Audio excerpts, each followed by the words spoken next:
Our next everyday heroes are also making an impact on our community's young people. David and Lynn Gilkey are founders of an organization called Rise Up for Youth. Since 2014, the nonprofit has been working with at-risk boys and girls through mentoring at 5 Wichita high schools, facilitating workshops and team-building exercises, along with other activities aimed at helping kids stay out of gangs, do better academically, and to make better life choices. Rise Up for Youth helps about 250 high school-age kids every year.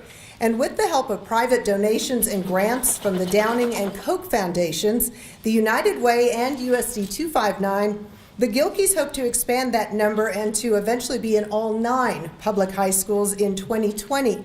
They currently have a waiting list and requests from middle schools looking for help from the organization of the Gilkeys and 5 other staffers. David and Lynn know firsthand the effort it takes to overcome poor life choices. Nearly 20 years ago, they were cocaine addicts facing prison.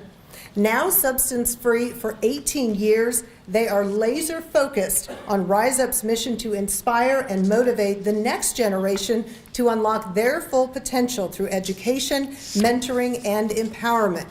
All the kids who stay in their program through their senior year have graduated and moved on to post-secondary education. Think about that for a moment. That's quite an accomplishment. Like all of our honorees tonight, the Gilkeys are definitely making an impact. Please help me applaud everyday heroes David and Lynn Gilkey and Rise Up for Youth.